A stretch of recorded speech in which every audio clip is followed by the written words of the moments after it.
Hey guys, JOZ back here again, and I have been working on my 53-man roster projection and my depth chart, but I am just stuck at running back 3. So today, I'm asking for your help. 12 seconds to go in the game. Niners lead by 4.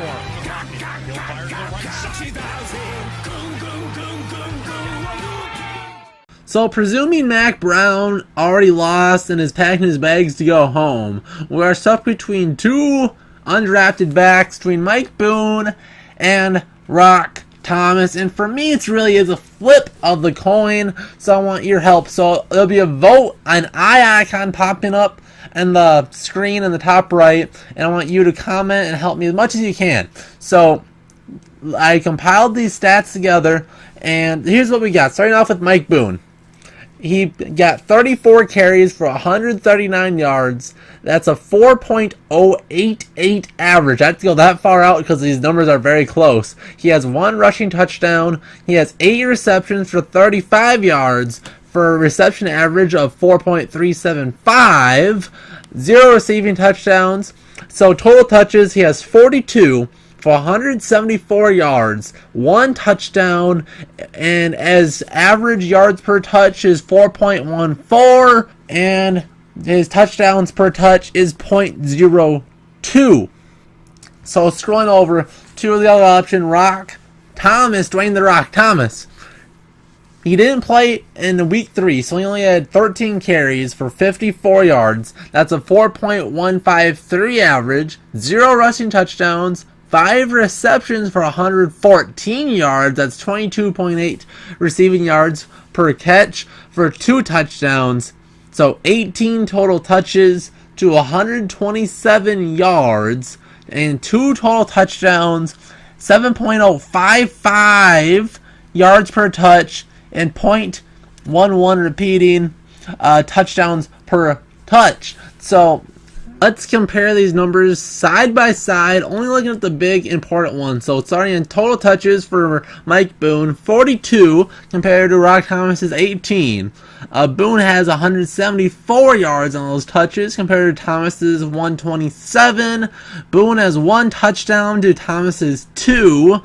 Boone has 4.14 yards per touch as Thomas has 7.056, and the touchdowns per touch, 0.02 for Boone and 0.11 for Thomas. So, judging off the big picture, off Thomas's 2 preseason games compared to Mike Boone's 3, I expect week 4 to really be the game. I expect them to almost have split carries. Hopefully they can each both get 15 touches, and maybe these numbers will definitively separate one of these two backs as the cemented number 3 running back for the 2018 season.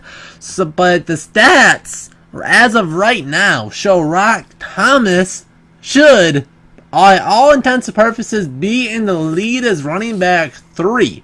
Now, a couple other things that stats might not show is, well, Boone played week 3. That's the dress rehearsal. That's the most meaningful preseason game. So that would imply that maybe the coaches think that maybe Mike Boone's the better back. There's the hint that maybe he fits the system better. He's more of a power back, and that could fit in the zone running scheme. Where Rock Thomas, you could really have those little you could use them as a little of a Jerick McKinnon style back, little screens, little passes underneath, make a guy miss. He can turn those upfield from 15 yards. So that's what we've seen, and those are the 2 types of back that we have. But does scheme really matter when you're going to be a running back 3 on the Vikings? You might get 10 carries all year. You won't be a big piece whatsoever. So at the end of the day, the most important thing, if you're even going to be active on game day, will probably get your chances to do anything on special teams, not being a returner by any means, but maybe running down the field, maybe doing something there. Because you won't see the field unless there's an injury to Latavius Murray or a Dalvin Cook. So, as far as I'm concerned, talent is the most meaningful thing. And I think Rock Thomas should have the edge. Because I don't think scheme matters as much. And I don't want to read too much into preseason week 3.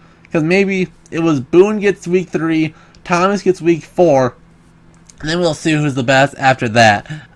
Those were my thoughts. Give me yours and really help me hash this out. I will be looking into these responses to really dictate my 53-man roster predictions. So give me as detailed comments as you possibly can. Make a case for Boone.